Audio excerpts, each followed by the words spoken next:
Jamás pensé que una simple mirada pudiera desencadenar el derrumbe de todo lo que había construido durante años. Me casé joven, en Veracruz con Mariela, una mujer que me acompañó desde que apenas éramos 2 adolescentes soñando con escapar de la pobreza. Tuvimos 2 hijos, levantamos una casa en las afueras de la ciudad, y aunque no nadábamos en lujos, vivíamos con cierta estabilidad, pero lo que no sabía era que la calma de mi vida estaba a punto de quebrarse con una fuerza oscura que jamás había imaginado. Todo comenzó en un café cercano al puerto, un lugar donde solía refugiarme en las tardes después del trabajo. Ahí la vi por primera vez. Su nombre era Ángela. No podría describir con certeza qué fue lo que me atrajo de ella, porque no era la típica belleza que rompe el aire. Era más bien un magnetismo inexplicable, una fuerza que parecía empujarme hacia su mesa. Sus ojos oscuros se clavaron en los míos como si hubieran estado esperándome, y su sonrisa me estremeció de una manera extraña, casi dolorosa. No pasó mucho tiempo para que empezáramos a hablar. Su voz era suave, pero cada palabra se deslizaba como una caricia venenosa. Me contó que vivía en un pueblo cercano, que su familia tenía raíces profundas en la sierra, y que desde pequeña había aprendido cosas que la mayoría de la gente prefería ignorar. Lo dijo con naturalidad, como si hablara de cualquier otra cosa. Yo, incrédulo, le pregunté qué significaba eso, y con una risa baja contestó: lo que otros llaman brujería. En aquel momento pensé que era un comentario para impresionarme, pero al día siguiente, cuando volví a verla, ya me tenía atrapado en una red invisible. No podía dejar de buscarla, de esperar sus mensajes, de ansiar sus encuentros. Era como si hubiera despertado una necesidad en mí que jamás había existido. Mariela comenzó a notarlo. Me preguntaba por qué llegaba tan tarde, por qué olía un perfume que no era suyo. Yo intentaba negarlo, pero en el fondo sabía que estaba mintiendo mal, que algo en mi interior ya no le pertenecía. Fue entonces cuando comenzaron las cosas extrañas. Una noche, mientras dormía al lado de mi esposa, sentí que alguien me observaba desde la esquina de la habitación. Abrí los ojos y vi una sombra pegada a la pared, una figura oscura que parecía moverse lentamente. Parpadeé y desapareció, pero mi corazón no dejó de golpearme el pecho hasta el amanecer. A la mañana siguiente, Mariela me dijo que había soñado con una mujer que se reía en nuestra cama a los pies de nosotros. No supe qué responder. Ángela me confesó después que había hecho un amarre, como ella lo llamaba. Me dijo que ahora estaba unido a ella, que nada ni nadie podría apartarme de su lado. Yo reí nervioso, pero dentro de mí una voz gritaba que era verdad, porque cada vez que intentaba mantenerme alejado, un dolor insoportable en el pecho me obligaba a buscarla. Era como si mi cuerpo no pudiera existir sin su presencia. Un día, desesperado, traté de terminar con ella. Le dije que tenía una familia, que no podía destruir la vida de mis hijos. Ángela no se enojó, ni me rogó. Solo me miró fijamente, con una calma perturbadora, y dijo: tarde o temprano vas a dejarla, y no será por elección, será porque ya no podrás soportar estar con ella. Yo abriré tus ojos. Esa noche, Mariela y yo tuvimos la peor pelea de nuestra vida. No recuerdo exactamente qué la provocó, pero sé que las palabras que salieron de mi boca no eran mías. La insulté, la acusé de cosas que jamás había pensado. Ella lloraba, confundida, y yo sentía un odio irracional que me ardía en la piel. Cuando finalmente me calmé, vi a mis hijos escondidos en la puerta, mirándome con miedo. Fue entonces cuando me di cuenta de que algo mucho más grande que yo me estaba controlando. Las semanas siguientes fueron un descenso al infierno. Comencé a escuchar voces mientras manejaba hacia el trabajo, susurros que repetían el nombre de Ángela. En mi casa, las cosas se caían solas, las luces parpadeaban, y el olor a flores marchitas se impregnaba en los cuartos. Una madrugada, me levanté y encontré a Mariela dormida en el sillón, con la cara arañada como si alguien le hubiera pasado las uñas por la piel. Ella juraba que no había sentido nada, que simplemente se quedó dormida ahí y despertó con las marcas. Ángela, en cambio, me recibía siempre sonriente, con velas encendidas en su casa y un altar extraño lleno de figuras que no reconocía. Me hacía beber infusiones amargas que decían eran para abrir el corazón y me pedía que nunca hablara de lo que veía ahí dentro. Cada vez que salía de su casa, me sentía más ligero, más libre, pero apenas llegaba a la mía, el ambiente se volvía pesado, como si una nube negra me envolviera. Una tarde, al regresar del trabajo, encontré la puerta de mi casa abierta y a Mariela llorando en la cocina. En la mesa había un paquete envuelto en tela negra. Ella decía que alguien lo había dejado en la entrada. Lo abrimos juntos y dentro había un muñeco hecho con trapos viejos, atravesado con agujas oxidadas, y en su rostro improvisado, recortes de una foto nuestra. Mariela gritó y lo arrojó al fuego, pero mientras las llamas lo consumían, escuchamos un lamento profundo que retumbó en toda la casa. Esa noche mis hijos no durmieron, y yo tampoco.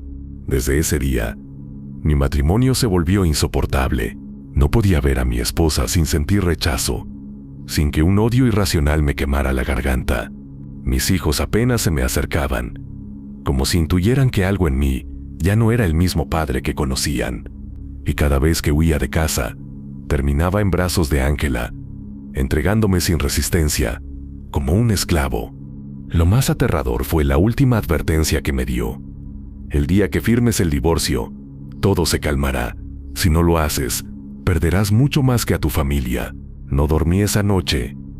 Me la pasé sentado en la orilla de la cama, mirando el marco de la puerta como si en cualquier momento fuera a asomar una mano desde la oscuridad.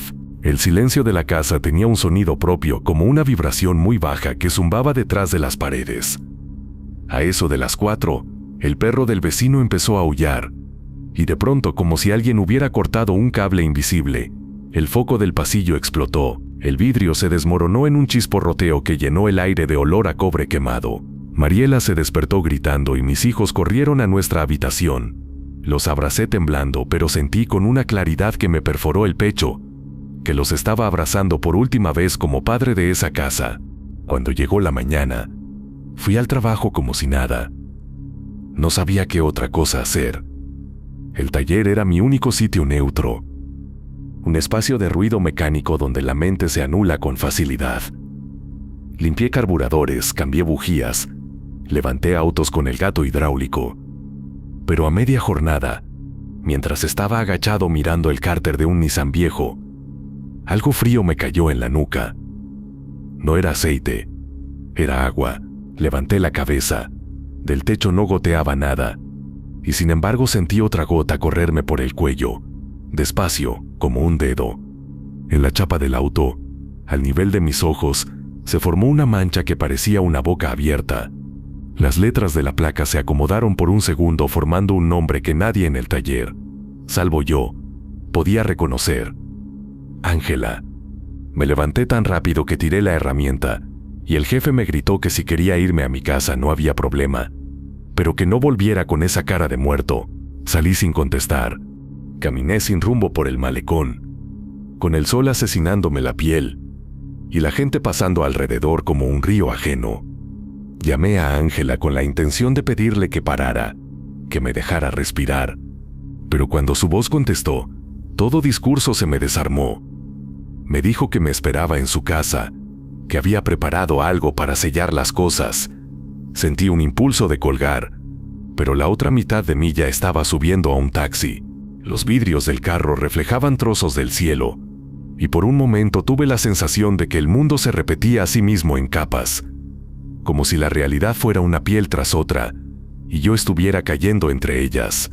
La casa de Ángela quedaba en la entrada de un poblado rumbo a la sierra. Un portón de madera, desgastado por el salitre, daba un patio con plantas de ruda y romero. Sobre una mesa de cemento, bajo una sombra, había velas amarillas, un vaso con agua y un plato con sal.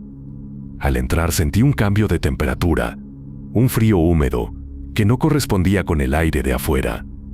Ella salió de una habitación del fondo, con una blusa blanca y el cabello suelto. Me besó sin prisa, con una ternura que me desarmó, y me llevó de la mano hasta un cuarto que no conocía. Ahí había un altar, sí, Pero no era como los anteriores. Esta vez en el centro, había una foto mía recortada de un perfil de Facebook viejo, clavada con alfileres negros sobre un paño rojo. A la derecha, una foto de Mariela, doblada hasta casi romperse.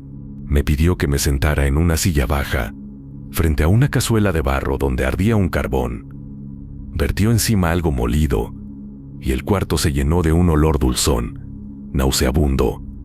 Canturreó en voz muy baja, palabras sin pausas que sonaban a un idioma quebrado. Sus manos se movían con precisión, como si estuviera tocando un instrumento invisible. Yo intenté decir no, intenté levantarme, pero de pronto un peso me clavó al asiento. El aire se volvió espeso. Ella se acercó con un hilo rojo entre los dedos. Me lo pasó alrededor del cuello sin apretar, solo rozándolo, y sopló sobre mi cara. Sentí que me hundía, como cuando niño te sumerges en una alberca y aguantas la respiración hasta que el mundo se blanquea. 3 golpes sonaron en la puerta del cuarto, secos, y Ángela no se inmutó. «No abras», dijo, sin mirarme. A la 4ª vez la madera se quejó como si alguien la estuviera rascando con uñas largas. Me mordí el labio para no gritar. Cuando por fin me soltó, tenía las manos dormidas y un hormigueo que subía por los brazos. Ángela me dio a beber un líquido oscuro en una taza de peltre, amargo, caliente. Me ardió la lengua y la garganta, y al tragar, vi con una claridad terrible la cara de mi esposa, mirándome desde el pasillo de nuestra casa, como si estuviera parada detrás de mí. Me paré de golpe, volteé y no había nadie. Ella me sonrió, satisfecha, y dijo que las cosas se acomodarían pronto. «A veces, lo que duele al principio es lo que te salva», murmuró. No supe si estaba hablándole a la cazuela, a mí o a la foto clavada. Salí de ahí con las piernas blandas, como si hubiera corrido una maratón. Al subirme al taxi, el chofer me miró por el retrovisor y noté un gesto de fastidio. «Amigo, trae usted olor a panteón», dijo, y bajó el cristal. No quise discutir. Mientras avanzábamos de vuelta a la ciudad, vi en la carretera un perro parado, inmóvil, mirando hacia nosotros. Sus ojos reflejaron la luz del sol, de una forma rara, verdosa. Cuando pasamos a su lado, sentí que giraba la cabeza y seguía el taxi con la mirada. A unos metros más adelante, otra vez un perro igual, en la misma postura. A los 5 minutos, otro. Quise decir, «¿Los ves?», pero la voz no me salió. Me guardé la visión como si fuera un objeto caliente que no se puede soltar ni sostener por mucho tiempo. En la noche, decidí que tenía que hablar con alguien. No podía seguir así, tragando miedo en silencio. Fui a casa de mi tía Estela, la hermana mayor de mi madre, en el barrio de La Huaca. Ella siempre había sido la persona que la familia llamaba cuando los bebés tenían empacho, cuando el ojo de un enfermo se perdía, cuando un vecino soñaba 2 noches seguidas con agua negra. Al tocar la puerta, escuché su radio prendida con un bolero viejo. Me abrió con esa mirada que sabe antes de que le cuentes, como si mi figura la antecediera con un olor. «Pasa, hijo, te tardaste», me dijo. Me senté en la mesa de plástico de su cocina. Le conté todo, desde el café del puerto hasta la cazuela humeante. Ella no me interrumpió, solo asentía de vez en cuando, y me alcanzó un vaso con agua que me supo a manantial. Cuando terminé estuvo un rato en silencio, con los ojos clavados en el mantel de cuadros. Luego se levantó y sacó de un mueble pequeño una bolsa de tela.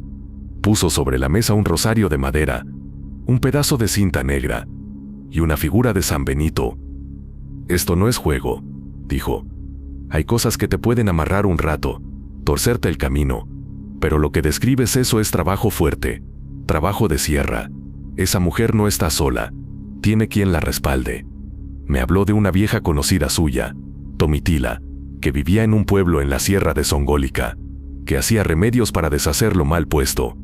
«Pero te advierto, esto te va a costar, no dinero, no de eso hablo, te va a costar en el corazón, porque para deshacer hay que soltar, y tú no sabes todavía que estás dispuesto a soltar». Acepté sin entender del todo. Mi tía me dio un saquito con ruda, albahaca seca, y sal gruesa para cocer dentro de mi almohada, y me untó aceite de oliva, con un poco de sal y una oración en la frente y en la nuca. Me sentí ridículo, y al mismo tiempo a salvo, como un niño que vuelve a agarrar la mano de su madre al cruzar la calle. Antes de irme, me regaló un tip de esos que parecen bobos pero ayudan. Barrer la casa cada tarde, siempre de adentro hacia afuera, y tirar el polvo lejos, nunca a la basura de la cocina. La casa se limpia con la escoba, y con la palabra dijo, y tú has estado callando demasiado. Cuando llegué, ya era de noche. Mariela estaba sentada en la sala, con una cara que no le conocía. Tenía los ojos hinchados y la boca en una línea rígida. Me preguntó si yo sabía algo de unos ruidos que habían estado escuchando los niños todo el día. Golpes en el techo, como si alguien caminara, y un rasguño persistente en la ventana del cuarto. Le mentí. Preparé una escoba, como me dijo mi tía, y me puse a barrer, mientras arrastraba el polvo hacia la puerta. El aire se volvió denso, y en algún lugar de la casa, algo se rió. No fue una carcajada, fue como si alguien sonriera con sonido. Seguí barriendo sin mirar atrás. Me mordí la lengua hasta sangrar. Cuando por fin arrojé el polvo a la calle, el foco de la sala parpadeó 3 veces y se apagó. Mariela me gritó que qué estaba haciendo. Abrí la boca para decir limpiando, y lo que salió fue sacándote. Me helé. Ella también. Dormimos poco y mal. Yo con el saquito bajo la almohada, sintiendo el crujido de la sal cada vez que me movía. Ella de espaldas, toda la noche en el borde del colchón. A eso de las 3 escuché el mismo ruido. Pasos lentos sobre las láminas del techo, como si alguien arrastrara los pies. Luego un golpecito en la ventana, repetido e insistente. Me levanté, caminé hasta el pasillo, y en la penumbra vi una sombra parada en la esquina, del tamaño de una niña. No era ninguna de mis hijas. Tenía el cabello muy largo y la cabeza ladeada, como si estuviera escuchando algo detrás de las paredes. Cuando di un paso, se deslizó hacia atrás y se metió en el cuarto de servicio. Abrí la puerta de golpe y no había nada, solo el olor a jabón y humedad. Cerré con la mano temblando. En el silencio escuché a alguien, muy cerca de mi oído, susurrar, «Firma». Al día siguiente, decidí que no iba a esperar a que el miedo me sacara a patadas. Llamé a Domitila. La voz al otro lado de la línea sonó vieja y firme. Me dio cita para el domingo, que caía dentro de 3 días. Me indicó que llevara 3 cosas, algo que hubieran compartido Mariela y yo, el día que nos casamos, tierra de la casa donde vivíamos, y una prenda que yo hubiera usado con Ángela. Colgué con las manos sudadas. Abrí una caja de recuerdos y saqué el listón con el que habíamos amarrado las arras en la boda. Fui al patio y recogí un puñado de tierra, negra y húmeda después de la llovizna. Lo tercero me costó admitirlo. En el fondo del closet, en una bolsa, todavía tenía una camisa que me había puesto la primera vez que dormí con Ángela. La olí. Aún guardaba un rastro tenue de su perfume, ese olor a flor macerada en alcohol. Lo metí todo en una mochila y la escondí bajo el colchón. Esos 3 días fueron una prueba. Ángela me escribía a ratos con mensajes breves, sin signo de interrogación, como órdenes suaves. «Ven, te espero, no te tardes». A veces, una foto de su mano sobre una mesa, con una pulsera roja y una sombra que la atravesaba. No fui, y el cuerpo me dolió como si hubiera corrido kilómetros. Calambres en la espalda, un zumbido en la cabeza, una náusea sorda. Me encontraba a mí mismo repitiendo su nombre bajito, sin darme cuenta, y tenía que morderme para callarme. Mariela me observaba como se observa a un familiar que se ha contagiado de una enfermedad que no se nombra, con compasión y con asco. Los niños se encerraban en su cuarto. El más pequeño dibujó una figura en una hoja, un hombre con un hilo rojo amarrado al cuello, y una mujer a lo lejos jalando del otro extremo. Cuando vi el dibujo, lo rompí sin mirarlos. Ellos se quedaron callados, con los ojos brillando. El domingo al amanecer, salí rumbo a la sierra. El camino lleno de curvas subía entre montes de un verde oscuro. La neblina se acostaba en los barrancos como una sábana, y de vez en cuando en el borde del camino aparecían cruces de madera descoloridas con flores secas. Paré en un puesto a comprar un café en vaso de unicel. La mujer que atendía me miró la mano y me dijo, sin que yo le preguntara, que no prendiera velas rojas en mi casa. No le contesté. La neblina se hizo más densa a medida que subía. Llegué al pueblo cerca del mediodía. Las casas eran de paredes blancas y techos de teja. Los perros dormían al sol, y el aire olía a humo de leña. La casa de Domitila estaba al final de una calle empedrada. Tenía una puerta azul con un ojo dibujado con pintura barata. Toqué y me abrió una mujer muy pequeña, encorvada, con el pelo recogido y unos ojos negros que parecían absorber la luz. Me hizo pasar a una sala donde el piso estaba cubierto de petates. No había sillas. Me senté en el suelo. Ella tomó mi mochila y sacó las cosas sin preguntar. Olió el listón. Dejó la tierra en un platito y sostuvo la camisa con 2 dedos como si fuera un animal que podría morder. Este olor no es de aquí, dijo. Esto viene de más arriba. Ella no es solo ella, tiene línea. Puso agua a calentar en una olla y echó hojas que no supe reconocer. La casa entera empezó a oler a monte. Me pidió que le contara con detalle todo, cronológicamente, sin omitir nada. Mientras yo hablaba, ella ataba y desataba un hilo negro alrededor de una vela blanca sin encender. Cuando mencioné la cazuela de barro y el hilo rojo en mi cuello, hizo una mueca que casi fue una sonrisa. Ahí te marcaron, dijo. Pero no estás perdido. Te tienen como al borde del acantilado, con un pie afuera y otro adentro. Lo peor no es la caída, lo peor es que te acostumbres a mirar el vacío. Por eso vas a firmar, porque te cansas de sostenerte. Le pregunté si había forma de detenerlo. Ella asintió, pero me advirtió que cualquier cosa que hiciera iba a tener un precio moral. Esto no es una serie de televisión. Aquí nadie gana limpio. Tú vienes sucio y te vas con manchas. Nomás eliges de qué tipo. Preparó en un cajete una pasta verde con hojas machacadas y me la untó en el pecho, dibujando una cruz que ardió como si me hubieran puesto chile puro. Me dio a beber un brebaje que me hizo llorar sin querer. Las lágrimas me bajaron calientes y me dio vergüenza. Ella no me miraba, como si la vergüenza fuera aire y acabara disipándose sola. Encendió por fin la vela blanca y la colocó en medio de los objetos. Puso la camisa doblada a un lado, el listón del otro y la tierra atrás. Rezó en voz baja nombres que me sonaron conocidos y otros que jamás había escuchado. Luego, me dijo que repitiera 3 veces lo que iba a decir, que lo que no me pertenecía volviera a su lugar y lo que me pertenecía regresara a mí. Lo hice con la voz temblando. A la segunda vez la llama de la vela bajó como si alguien soplara, pero no había nadie más. A la tercera se levantó, alta, firme, y el cuarto se quedó quieto, como si el aire hubiese tomado asiento. Me explicó que el trabajo de Ángela estaba compuesto de 2 partes: el amarre en sí y un volteo que le estaba haciendo a Mariela para que yo la viera como enemiga. Lo segundo era lo que había que romper con urgencia, porque si dejaba que se asentara, aunque quitáramos el amarre, yo ya tendría una tendencia marcada a rechazar a mi esposa. La vista se acostumbra, dijo Domitila. Uno aprende a odiar como aprende a caminar. Me dio una bolsita con un polvo que tenía olor a tierra mojada y me dijo que lo soplara en las esquinas de mi casa al amanecer, sin que nadie me viera, mientras decía en voz baja los nombres completos de mis hijos, porque a ellos también los están usando, no para hacerles daño, sino para que se te quiebre lo bueno. Me dio además una cinta negra para amarrarla a la pata de la cama matrimonial, sin que Mariela lo supiera. Esto no es para ella, es para el suelo, para la casa que se te está yendo. Antes de irme, me advirtió lo más duro: ella te va a llamar.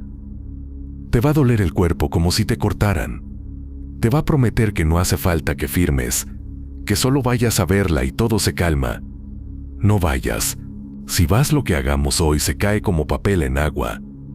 Le pregunté qué pasaría si aguantaba. Si aguantas, el amarre se te afloja, pero vas a soñar con la cosa que ella usa para sostenerte.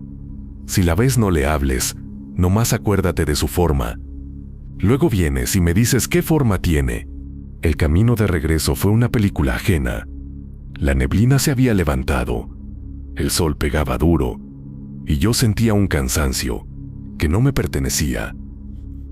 A la altura de una curva, vi a un grupo de mujeres caminando por el acotamiento. Todas iban vestidas de negro, con rebozos que les cubrían la cabeza. Al pasar junto a ellas, una levantó la cara y supe, sin poder explicarlo, que era la madre de Ángela. No la había visto jamás, pero supe, me miró sin odio, con una triste determinación, como quien reconoce en otro el mismo camino torcido. Seguí manejando, y en el retrovisor ya no había nadie. Llegué a la ciudad de noche cerrada. La casa estaba oscura. Mariela no había encendido las luces del frente, algo que ella jamás dejaba de hacer. Entré con la bolsa apretada bajo el brazo. Ella estaba sentada en el suelo de la sala, con la espalda apoyada en la pared y la mirada clavada en un punto invisible. No lloraba. No respiraba con calma, pero tampoco hiperventilaba. Estaba como si hubiera descubierto algo que no se puede integrar. A su lado, sobre el piso, había un collar nuestro de los que compramos en una feria de Coatepec roto. Cuando me oyó, levantó la cabeza y dijo algo que me hundió. Hoy te vi con ella aquí. Quise decirle que no era posible, que yo había estado en la sierra, que podía mostrarle el recibo de gasolina, el termo con el café de la señora del puesto. Pero mi garganta decidió otra cosa. Perdóname, dije. No era una admisión, era una rendición. Ella miró hacia la puerta del pasillo y dijo que en la tarde, el espejo grande del cuarto se llenó debajo, como si hubiéramos salido de bañarnos, y en el vidrio con un dedo, alguien escribió mi nombre, y al lado, un corazón. Ella limpió con el antebrazo, y el corazón debajo persistió como una sombra aceitosa. En la cocina algo cayó solo, como si alguien hubiera empujado un vaso. Los niños estaban en la casa de mi cuñada. Se los había llevado para que no escucharan los golpes del techo. Fui por la cinta negra, y sin que ella me viera, la amarré a la pata de la cama, haciendo un nudo apretado. A las 5 de la mañana, me levanté en silencio y soplé el polvo en las esquinas de la casa. El polvillo flotó en el aire un segundo, atrapando la luz gris del amanecer, y luego se pegó a las paredes. Dije los nombres de mis hijos como si los estuviera bautizando de nuevo. En la última esquina, la del cuarto de servicio, el polvo no quiso pegar, se quedó en el aire, como si lo sostuviera una corriente. Metí la mano y sentí frío, un frío que no correspondía a la temperatura de la casa. Aquí entra, pensé, y me dio un asco que me subió por la garganta. Abrí la ventana, y afuera en el patio, un pájaro negro estaba muerto, con el pico abierto y los ojos intactos brillando. Lo recogí con una bolsa y lo tiré al bote de basura de la calle, no al nuestro. Ese día fue el primero, en semanas, en el que sentí por un rato que podía estar en mi casa sin querer salir corriendo. Mariela y yo nos hablamos con frases cortas, funcionales. Preparé café, ella hizo huevos con frijoles. Cuando me acerqué para alcanzarle la sal, percibí un olor a limpio, a sábana recién tendida, que no olía desde hacía meses. No era felicidad ni reconciliación, era una suspensión del castigo. Por la tarde, sin embargo, me punzó el celular en el bolsillo como si quemara. Era Ángela. Ven esta noche, no firmes nada, ven, decía el mensaje. Lo borré. A los 10 minutos, otro. Te duele, ya sé, ven y te lo curo. Lo bloqueé. A la media hora, un número desconocido. No te hagas daño, yo te quiero. Apagó el teléfono. Me acosté boca arriba mirando el techo, y me di cuenta de que el dolor que me atravesaba no era solo físico, era una nostalgia por algo que todavía estaba pasando. Como extrañar una conversación mientras se tiene, extrañar un abrazo mientras no termina. Esa noche soñé con la forma. No sé cómo explicarlo, no era un objeto preciso. Era un conjunto de cosas que sabían la forma que debían tener juntas. Estábamos en un cuarto blanco, sin puertas, con un piso que parecía húmedo. En el centro, sobre el suelo, había algo que palpitaba. No era un corazón, aunque latía.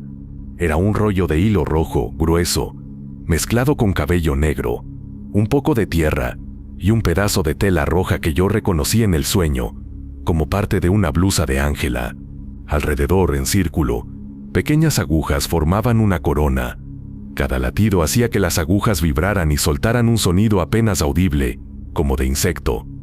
Me agachaba para verlo más de cerca, y cuando mi respiración rozaba el conjunto, el hilo se tensaba y el cabello se levantaba como si tuviera electricidad. Entonces una voz que no era la de Ángela, ni la de Domitila, ni la mía, dijo: «No le hables». Me desperté con la espalda empapada. Volví con Domitila al día siguiente. Le conté el sueño lo más fiel que pude. Mientras hablaba, ella movía el rosario entre los dedos, pero no como quien reza, sino como quien palpa una cuerda para sentir su fuerza. Cuando mencioné el hilo con cabello y agujas, asintió. «Eso te sujeta», dijo. «Está enterrado en un lugar que a ti te es conocido, pero que evitas mirar. No está en su casa ni en la tuya. Está donde ustedes se hicieron promesas que no se cumplieron». Tardé un rato en entender a qué se refería. Luego lo supe. El café del puerto, el lugar donde la vi por primera vez, donde nos dijimos que nada iba a doler, donde le prometí que todo iba a ser fácil. Recordé la maceta grande que estaba junto a nuestra mesa, con tierra seca y colillas de cigarro enterradas. Me dio un escalofrío corto, como si alguien me pasara una pluma por la nuca. Domitila me dio una pala pequeña, envuelta en una bolsa negra, y un frasco de vidrio con agua y sal. Me dijo que fuera al lugar, que buscara en la base de la maceta o en el borde de los escalones, que iba a saber cuando estuviera cerca porque el aire se iba a volver pesado, y la gente iba a hablar más bajo de lo normal a mi alrededor, como si estuvieran en misa.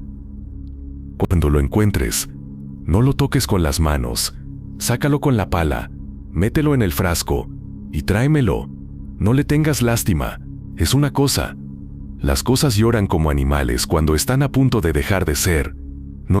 Fui esa misma tarde. El café estaba casi vacío. La mesera no era la misma de antes, y no me reconoció. Me senté en la mesa de la esquina.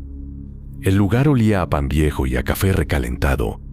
Respiré hondo, tratando de percibir ese cambio del aire del que me habló Domitila. Tardé en sentirlo, pero llegó. Una lentitud, como si el tiempo se hiciera viscoso.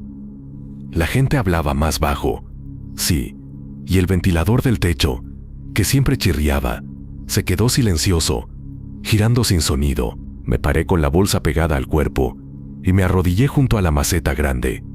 La tierra de arriba estaba seca, pero al meter la punta de la pala, a unos centímetros, salió húmeda, aceitosa. Excavar en un café tiene algo humillante. Cualquier persona que me viera podía pensar que estaba loco. Me dije que probablemente lo estaba. A los pocos minutos la pala tropezó con algo blando que ofreció resistencia. Empujé con cuidado. Salió envuelto en un trapo rojo que olía a perfume mezclado con algo rancio. Al acercarlo a mi rostro, el olor me golpeó. Era el mismo de la cazuela, solo que aquí estaba más viejo, más usado.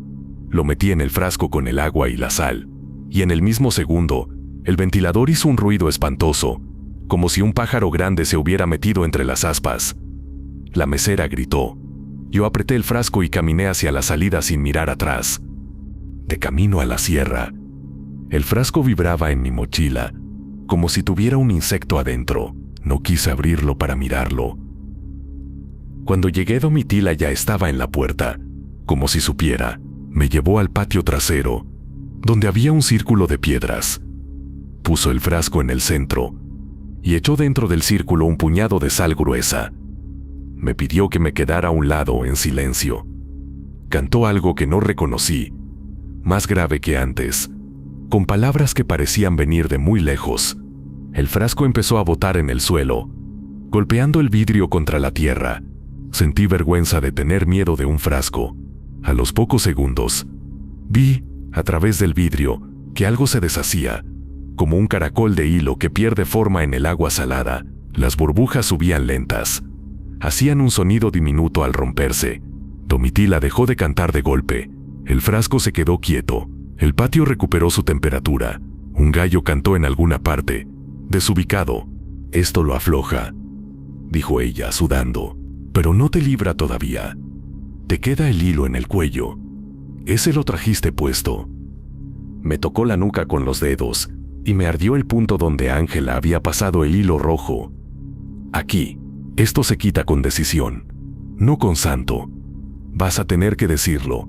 Y cuando lo digas las cosas se van a romper donde se tengan que romper. La miré sin entender. Tienes que decidir si firmas, dijo. Si firmas por miedo, ella gana de todos modos. Si firmas porque eliges, se corta el hilo. No hay manera bonita. Te va a doler a ti, a ella, a los tuyos. Pero la pregunta no es si duele, es si sigues vivo después. Me regresé a Veracruz con el pecho ardiendo y la cabeza en guerra. En el camino una nube cerró la carretera por un tramo. Y por un momento pensé que iba a quedarme estacionado ahí, suspendido en la nada para siempre. Cuando llegué a la ciudad, la noche estaba húmeda y el pavimento brillaba bajo los faros. Aparqué frente a la casa y me quedé un rato con el motor apagado, escuchando solo mi respiración. Adentro, Mariela estaba sentada en la mesa con una carpeta abierta, la del acta de matrimonio y la escritura de la casa.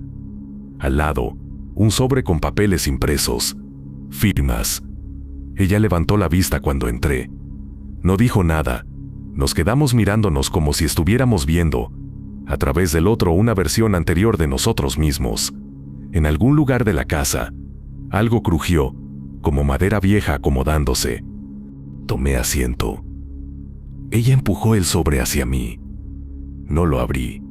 Apoyé las manos en la mesa. Sentí la superficie templada. El hilo en mi cuello se tensó, invisible, y casi pude oír el repiqueteo mínimo de las agujas del sueño. Pensé en mis hijos, en el olor a champú de las mañanas, en el dibujo del niño con el hilo rojo, en el patio de la sierra, en los perros que miraban pasar el taxi, en la voz de Ángela diciendo, «Yo abriré tus ojos». Cerré los ojos para no ver la expresión de Mariela cuando dijera lo que iba a decir. Abrí la boca y el aire se espesó de nuevo como melaza. La palabra salió torpe, con la lengua seca. Dije su nombre completo, luego el mío, y dije que sí. En algún punto lejos, se oyó un aullido de perro, y después muy cerca, una risa breve femenina, que no era de la casa. Mariela apretó los labios, levantó la mano, como para detener algo, y la dejó caer. Buscó una pluma en un cajón, la puso en medio, la tomé, la punta rozó el papel, y cuando iba a marcar la primera letra, todas las luces se apagaron al mismo tiempo. Un golpe sordo, en el techo, hizo que el polvo cayera de la lámpara, y en la oscuridad, como si estuviera sentada en la silla a mi lado, la voz de Ángela, cálida y casi alegre, susurró con una naturalidad perturbadora, «Así me gusta». Mariela gritó, la pluma me tembló entre los dedos, encendí el celular para que hiciera luz. La pantalla mostró la hora exacta en que nuestros relojes se detuvieron alguna vez mucho antes de conocernos. No firmé. No podía firmar en la oscuridad, me dije, y supe que era una excusa. Encendimos velas. Los niños llegaron de la casa de mi cuñada, somnolientos. Los acostamos. Me quedé despierto hasta el amanecer, con el corazón en la garganta. A las 6, cuando el sol apenas blanqueaba las paredes, recibí un mensaje de un número desconocido. Una foto de la puerta de mi casa, tomada desde afuera, con un moño rojo pegado con cinta a la madera. Abrí la puerta y ahí estaba, vibrando apenas con el aire. Lo arranqué y lo tiré a la calle. Sonó al caer, como si fuera de metal. El día se estiró, gomoso, hasta la tarde. Fui a ver a mi tía Estela y le conté todo. Ella frunció la boca, como probando un sabor extraño, y dijo que a veces lo más difícil no es cortar, sino sostener la cuerda un segundo más para dejar de ser el que arrastra y comenzar a ser el que elige. Te dieron la vuelta a la cabeza, dijo. Te hicieron creer que firmar era rendirte y que no firmar era amor. Me pidió que pensara qué cosa era peor que el miedo. Seguir sin decidir, porque el miedo, con los años, se te vuelve domicilio, y al rato pones la mesa ahí, y te sirves café. Regresé con esa frase clavada. El sol pegaba con rabia en las paredes. En la esquina, un vendedor de elotes gritaba pregones con voz de radio mala. Toqué la puerta de mi casa, escuché los pasos de Mariela acercarse. Supe que estaba al borde de algo que no iba a poder deshacer con ningún santo, ni con ninguna cinta, ni con ninguna vela. Supe, también que lo que eligiera esa tarde no me iba a salvar, me iba a definir. Y en ese punto exacto, antes de que la chapa sonara, el hilo en mi cuello tiró con fuerza, jalando hacia atrás, como si alguien hubiera tomado la otra punta y se dispusiera a correr. Y yo, por primera vez desde que esto empezó, jalé hacia adelante, firmé. Lo hice con la mano temblorosa, con la pluma que me cabía demasiado grande entre los dedos, con la saliva pegada al borde de los labios. Cuando la tinta tocó el papel, sentí un tirón en la nuca, como si algo finalmente hubiese dado un paso atrás. La pluma cayó de mis manos y rodó hasta el centro de la mesa, deteniéndose junto a una mancha que no supe si era de sangre vieja o de café. Mariela dejó escapar un sonido que no alcanzó a ser ni llanto ni alivio. Los niños no entendían nada. Vinieron a buscarme sin preguntar, buscándome como si yo fuera una isla conocida. Los abracé, y por primera vez en meses no olían a miedo, olían a infancia. Salimos de la oficina del juzgado con los documentos que nos separaban en la mano, y una bolsa con papeles que yo apenas miré. Afuera, el sol pegaba en la piel de una manera vulgar, demasiado normal para lo que llevaba dentro. Caminamos en silencio hasta el auto. Ella tomó la mano de los niños con un gesto mecánico, y yo me senté en el asiento del conductor con las rodillas flojas. Al arrancar, miré por el retrovisor y vi a Ángela cruzando la avenida como si no pasara nada. Llevaba una blusa roja, la sangre que llevaba en la ropa de la que había hablado Domitila. Pensé sin querer, pero era solo una sensación. No la seguí con la vista. Intenté no mirar, honrar la decisión. Los primeros días después de firmar fueron como cuando uno se recupera de una enfermedad y descubre que respirar no le duele. Había una leve calma, un paisaje nuevo. Dormí 8 horas seguidas por primera vez en semanas. La casa dejó de responderme con crujidos nocturnos. Las luces dejaron de parpadear. Mi cuerpo me habló de cosas sencillas, que podía comer sin náuseas, que podía caminar sin que un peso invisible me apretara el pecho. Mis hijos volvieron a preguntarme cosas tontas, y respondí sin estar a punto de explotar.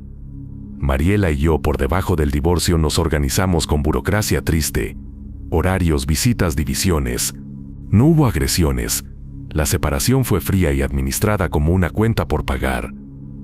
Pero la calma tenía una sombra que yo no quería ver. Cada vez que pensaba en la firma, un recuerdo me venía en forma de textura. El tacto del hilo rojo en mi garganta, la sensación del trapo empapado que Domitila sacó del frasco, la vista del contenido de la maceta en el café. A veces en la cocina me parecía sentir la punta de una aguja rozando el lóbulo de la oreja. Me decía que eran resabios, remanentes de algo que debía desaparecer. Me repetía que al elegir yo había cortado la cuerda. Tenía que creerlo. Una semana después de firmar, me desperté con las manos manchadas de tinta. No había tinta en la mesa, ni en la pluma, solo en mis palmas. No pude explicar por qué. La mancha no olía a nada. La lavé con agua y jabón, hasta que la piel me ardió, pero persistía como una sombra bajo la piel. Se fue el tercer día, dejando la piel áspera. Lo conté a Domitila por teléfono, y ella dijo que era normal. La tinta es la memoria que queda pegada. Se va cuando empiezas a escribir otras cosas. No quise preguntarle más. A los 15 días, mi jefe me encargó un viaje corto a Oaxaca por trabajo. Era la primera vez que viajaba sin pensar en volver a casa en la tarde para cenar con mis hijos. Compré el boleto con las manos sudadas y tomé un autobús nocturno. En el camino, un hombre que se sentó a mi lado comenzó a hablarme sin que yo lo invitara. Era un tipo con la piel curtida por el sol, voz grave, que decía venir de Huautla. Hablaba de curanderos y de sueños que funcionan como puertas. Me contó, sin tocar el tema de mi divorcio, que en su pueblo alguien había logrado desprenderse de un mal de envidia, con una ceremonia que implicaba decir el propio nombre en voz alta frente a la milpa. Su relato era tan simple y siniestro a la vez que le pedí que se callara. Él me respondió con una sonrisa y dijo, a veces la gente quiere las cosas fáciles, y lo que encuentra es una salida por la puerta trasera, pero la puerta trasera siempre tiene una cerradura diferente. Me dormí con su frase dando vueltas en la cabeza, y me desperté cuando pasó el cobrador para pedir boletos. En Oaxaca me atendieron bien. Las reuniones fueron formales, y por la tarde, en un tiempo muerto, salí a caminar por el Zócalo. Había músicos, vendedores de chapulines puestos con mole. Me senté en una banca y miré a la gente, parejas, familias, turistas. Por un momento me sentí como cualquier otra persona, y entonces la vi. Estaba sentada en la esquina, con una bolsa de mercado a su lado, recogiendo un manojo de raíces con destreza. No era Ángela, pero su forma de mover las manos me hizo girar la cabeza. Ella me miró de reojo y me sonrió con esa sonrisa que lleva dentro una información que uno no quiere poseer. No dije nada. Me levanté y me fui. La sensación de que me seguían se me pegó en la nuca como un sudor. Regresé a Veracruz con la intención de seguir en la dirección que había elegido. Todo se fue estabilizando, pero las pequeñas cosas persistían. A veces por la noche encontraba una nota en el bolsillo de una camisa vieja.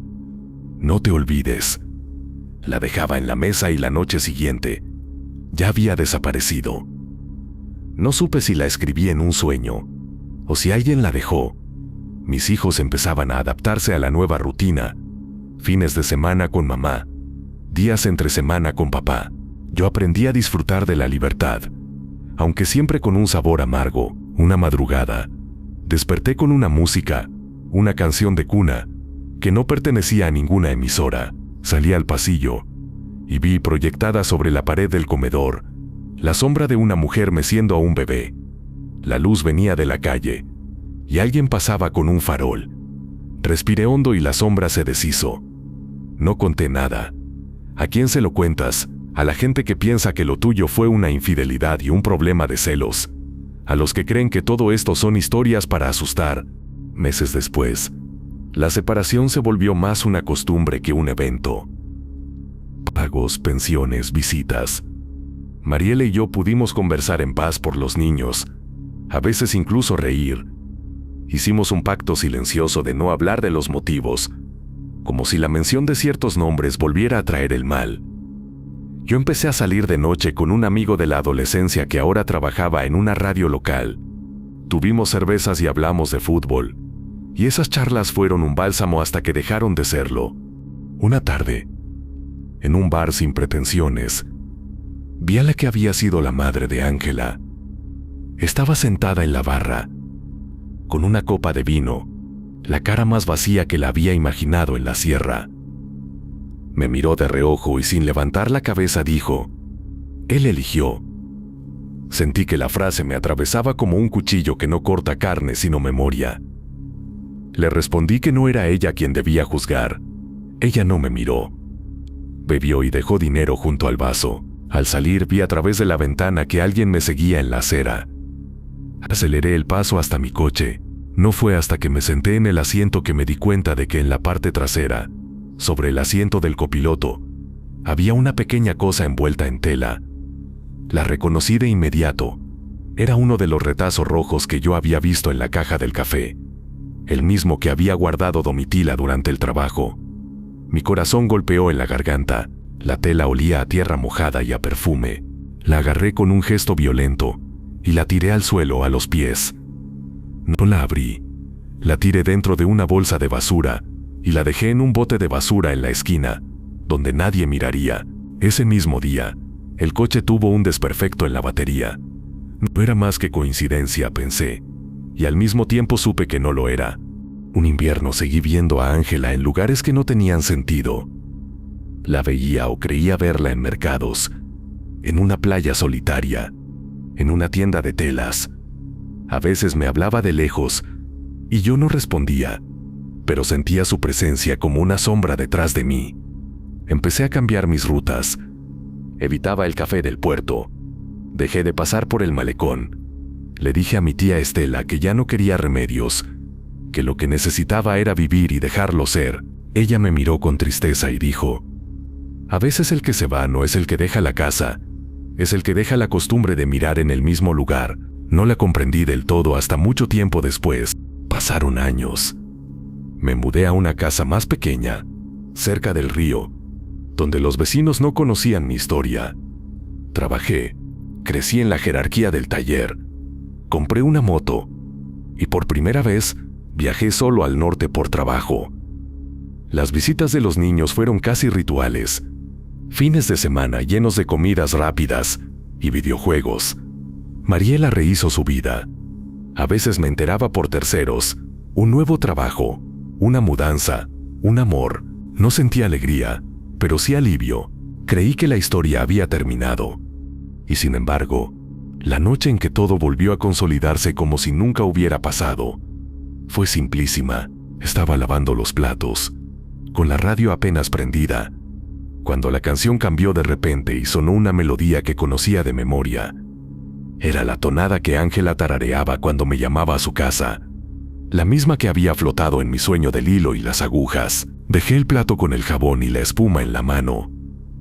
En la radio anunciaron el nombre del locutor y luego un anuncio corto. La voz dijo: no olvide quién le dio nombre a su cruz. Colgué el delantal y salí al patio. No había nadie, solo una hoja moviéndose en el aire. Caminé por el jardín y vi en la tierra una marca, un círculo pequeño, como si alguien hubiera posado un vaso.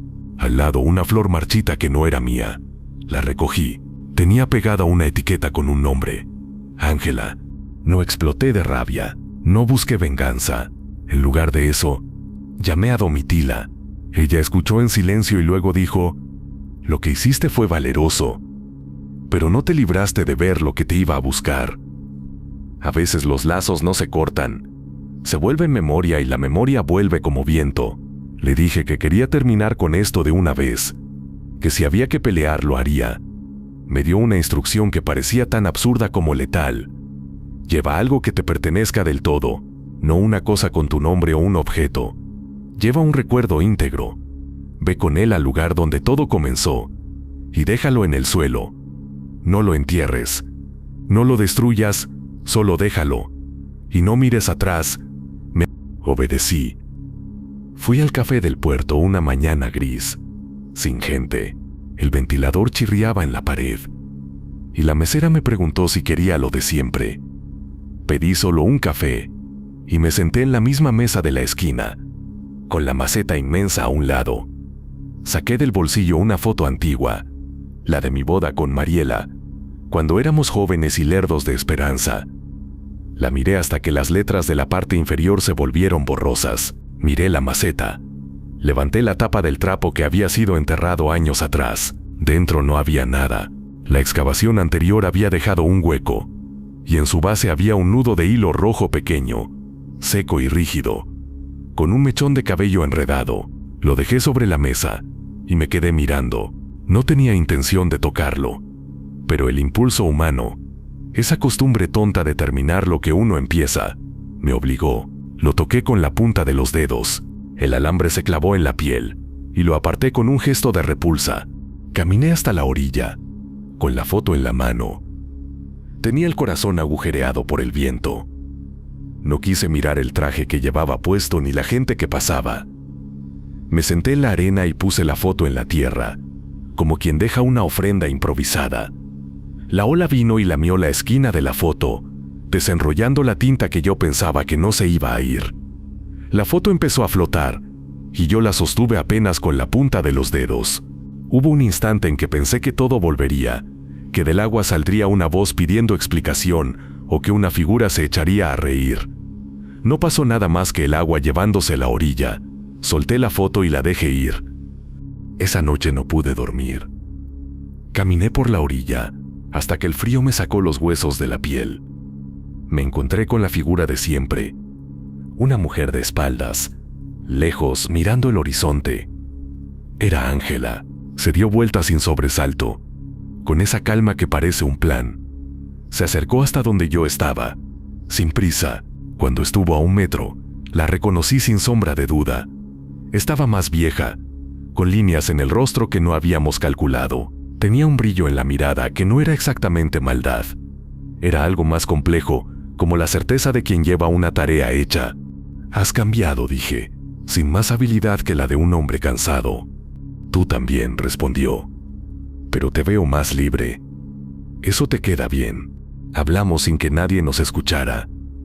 Dije que había tomado lo correcto, que no quería más daño. Ella dijo que lo sabía desde siempre, que lo que ella había querido era que yo me viera. No fui yo quien te obligó a dejarla, dijo.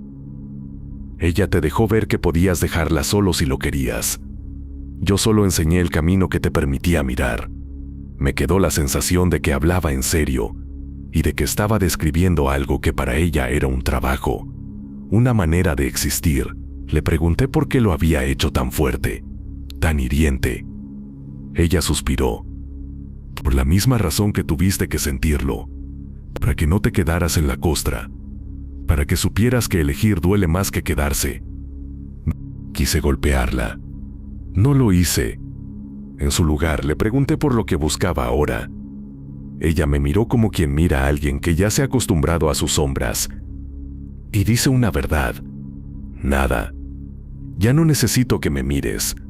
Quería que te movieras. Si lo logré está hecho. Si no, volveré. Me fui aquella noche sin que nada raro ocurriera. Alguna gente dirá ahora que fue un encuentro pactado, que uno se inventa historias post-hoc para justificar decisiones. Otros se reirán de los detalles y dirán que la mente humana fabrica monstruos para ocultar la verdad. Tal vez tengan parte de razón. Lo que sé con claridad es que hay cosas que no se cuentan bien. Hay fuerzas que no se explican por nombres ni por procesos. Hay heridas que se curan y dejan cicatrices con forma de hilo rojo bajo la piel. Y hay momentos en que una persona se enfrenta a la pregunta de si su vida la define la costumbre de la casa o la posibilidad de caminar solo. Yo elegí caminar. No sé si fue por valor o por cobardía. Sé que hay noches en que me despierto y siento que alguien me observa desde la orilla de la cama. A veces al fondo del sueño, una risa breve y femenina se desgrana en la oscuridad. Y por un instante me parece que todo vuelve. Me levanto, prendo la luz, miro la puerta, el armario, los zapatos y no hay nadie. En las junturas de la ciudad, en los lugares donde la gente vierte sus promesas sin pensarlo, hay huellas que no se ven hasta que tocas la tierra con la palma. Yo aprendí a mirar con esa palma. Algunas mañanas paso por el café del puerto y me siento en otra mesa. La maceta está ahí y la tierra a veces se ve removida, como si alguien hubiese estado de nuevo. A veces no. No sé si lo hago por curiosidad o para comprobar que todavía respiro. Si alguien me pregunta hoy si todo esto fue real, le diré que sí. Pero no con demostraciones inútiles. Le diré que el mal tiene maneras que no se entienden con la razón, y que muchas veces la única forma de vencerlo es optar por una verdad que te mate en pedazos antes de que te convierta en algo que no eres. Le diré también que hay que tener cuidado con lo que uno desea, porque el deseo cuando se cumple sin honor retorna convertido en deuda. A veces, en la radio, una voz dice que el amor es lo más grande. Yo creo que lo más grande es la decisión de seguir siendo quien uno decide ser cuando nadie mira. Firmé, y el precio fue grande. Pero el precio también me devolvió el aire. No sé si la paz es para siempre. No sé si habrá otro hilo rojo esperándome en una mesita. Lo que sé es que cada día, al despertarme, me fijo en la nuca como quien comprueba que la piel sigue ahí. Y cuando los niños vienen a casa y me abrazan, siento que hay algo que ni el mejor de los amarres puede tocar. La memoria de cómo huelen sus cabellos. Eso basta por ahora. La última vez que vi a Ángela fue hace un año en una feria patronal. Estaba lejos, vendiendo velas junto a una mujer con ojos tristes. Las dos reían por algo que parecía pequeño. Cuando me vio, me saludó con la mano y la sonrisa que siempre había tenido. Yo devolví el gesto y la verdad es que por un segundo sentí alivio, porque vi que ella también había envejecido, que tenía pequeños pliegues en los ojos y que sus manos ya no eran tan firmes. En ese instante imaginé que todo lo que hizo para abrir mis ojos también la había dejado a ella con la suya, que ambos habíamos sido arrastrados por una corriente que nos obligó a ver lo que debíamos ser. Me alejé de la feria y me senté en un banquito con los niños. Les conté una historia tonta sobre un hombre que perdió su reloj en el mar y lo buscó hasta encontrarlo en el bolsillo. Reímos. Los niños me hablaron de la escuela y de un examen de matemáticas, y por primera vez en mucho tiempo, la conversación giró alrededor de cosas ligeras. La noche fue cerrándose con música y luces, y en algún momento, Las palabras de Domitila me volvieron a la cabeza. No todo se termina. Algunas cosas solo cambian de forma. Camino por la vida, con la certeza de que lo absoluto no existe aquí abajo. Aprendí a convivir con pequeñas sombras, a no darles el poder de hacerme creer que todo es mentira. Mantengo la foto de mi boda en una caja, no por nostalgia, sino para recordar que hubo un tiempo en que elegir era un verbo distinto. La guardo como quien guarda un fósil querido, para mirar de vez en cuando y entender qué clase de camino uno ha corrido. A veces, cuando la noche se cierne, enciendo una vela blanca y la dejo arder hasta que la cera forma una montaña pequeña. No hago rituales, no busco respuestas milagrosas, simplemente observo la llama. Si por casualidad en la penumbra, la sombra de la vela se estira y adopta la forma de una mano, la dejo, no la sigo con la mirada.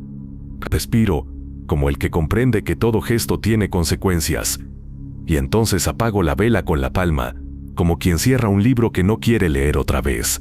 Y en esa oscuridad, cuando la casa está en silencio, me digo a mí mismo que el verdadero trabajo es permanecer, vivir con calma, alimentar a los niños, pagar cuentas, reír de las cosas tontas. Eso es, quizás lo más valiente que quedó por hacer.